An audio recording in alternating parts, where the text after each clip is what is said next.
E hoje é dia de falar de trabalho aqui no Balanço Geral e tem um assunto que virou o temor de muitos profissionais, mas, por outro lado, sinônimo de oportunidades. Eu estou falando da inteligência artificial.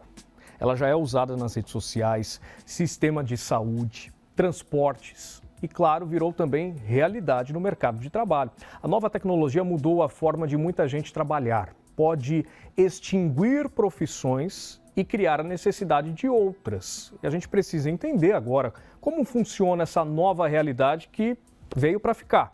Prós e contras, para a gente não ficar para trás nesse mercado. Quem vai explicar tudo para a gente é o diretor de treinamentos Emerson Rios Vilaronga, isso? Vilaronga, nome chique, rapaz. Tudo bem? Seja bem-vindo, boa tarde. Muito obrigado, Alexandre, eu que agradeço. Nós queremos falar bastante sobre esse assunto porque agora já é uma realidade. Sim. Inteligência artificial, não adianta a gente questionar, veio, vai ficar e vai mudar, inclusive, a forma como a gente se relaciona. Agora, explica pra gente, o senhor como diretor de treinamentos, quais são as áreas que mais devem utilizar esse recurso e quais que vão sofrer futuras transformações? São muitas áreas, né? Quase todas as áreas do mercado vão utilizar a inteligência artificial. O que acontece é que existe um processo que está acontecendo de transformação da sociedade mesmo, né? A humanidade evoluiu para essa área, onde as pessoas agora compartilham inteligência. Então, existem tecnologias que já vêm do passado, como, por exemplo, aprendizado de máquina, como, por exemplo, web semântica, que é a pesquisa por significado, não mais por palavra-chave. Antigamente, pesquisava conteúdo assim, né? Para colocar uma palavra, vinha uma palavra. Hoje, você coloca uma palavra, o computador tem condições de entender o significado e de trazer respostas com significado. E isso mudou muito. Praticamente muda a forma com que a gente está lidando com as informações.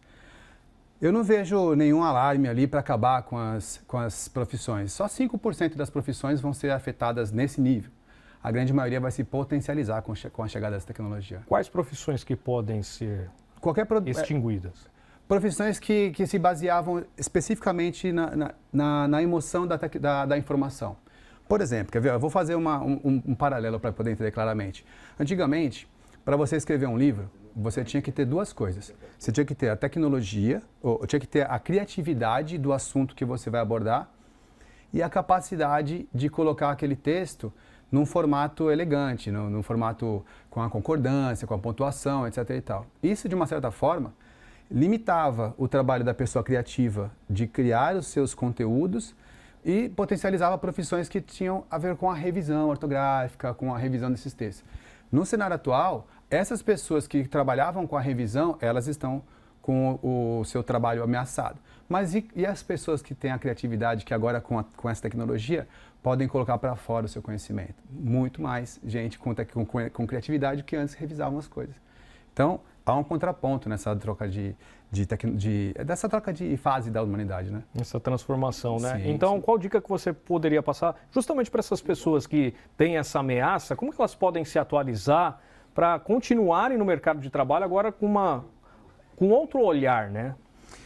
Então, é assim, se antigamente a gente se preocupava em caçar para poder colocar comida na mesa, depois a gente passou a ir ao mercado para comprar os ingredientes, depois a gente passou a ir ao restaurante para poder ter acesso à comida, e hoje você liga e a comida chega, esse problema já foi resolvido. Então, se já foi resolvido, a gente pensa agora no próximo problema. As pessoas, elas têm a inteligência de forma nativa. Certo. Então, se essas pessoas antes enxergavam a oportunidade num trabalho de revisão, hoje elas podem enxergar a oportunidade num trabalho de compartilhar o conhecimento. Então, se agora a revisão já não é mais um problema, se já está discando e já chega, a gente tem a capacidade de agora pensar no próximo passo. E adiante com as atividades de criação de conteúdo, não só de revisão de conteúdo, por exemplo.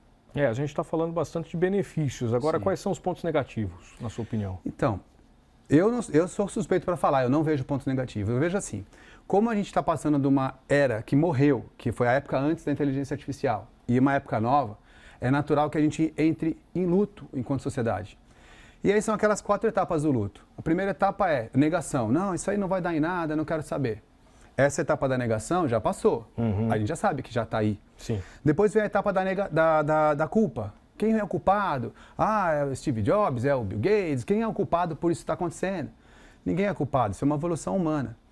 Depois vem aquela fase da procrastinação. Tá aí, mas eu não vou usar, ou então não sei quando é o meu momento.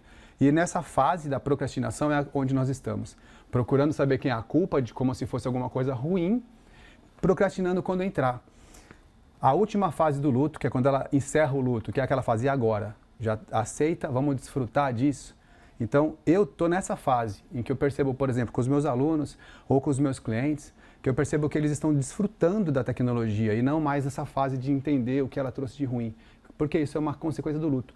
Vai passar. E como eu, já emendando nessa sua fala muito importante, como que a gente pode entrar nessa fase que você está vivendo agora para desfrutar? Então, eu tenho uma dica. Eu gosto de falar que, como tem a ver com o luto da fase anterior para cá, na era da inteligência artificial, quem tem a inteligência emocional é rei. Quem consegue perceber essa transformação e transformar a oportunidade é bom. Lá na Tecnoponta, a gente tem uma palestra gratuita mensal, onde a gente fala sobre o segredo dessa superação. Como é que faz para superar? Então, o que eu posso ajudar e posso indicar é entender mais sobre isso e aprender a superar essa etapa. É dessa forma, é com estudo, com conhecimento que a gente passa por isso. E vamos nos atualizar, né? Agora é necessário para que a gente consiga, no futuro, usar esse novo momento ao nosso favor. Muito obrigado pela sua participação. Eu que agradeço, muito legal. A gente vai falar muito sobre isso no futuro, pode ter certeza, pode porque é uma realidade, a gente precisa, né? O mercado vai se adaptar com relação a essa tecnologia e que vai ser benéfica em muitos pontos. E conforme ele falou, a gente tem que usar até essa questão de desapego de uma outra realidade que a gente estava acostumado para aproveitar e usufruir o máximo esse novo momento.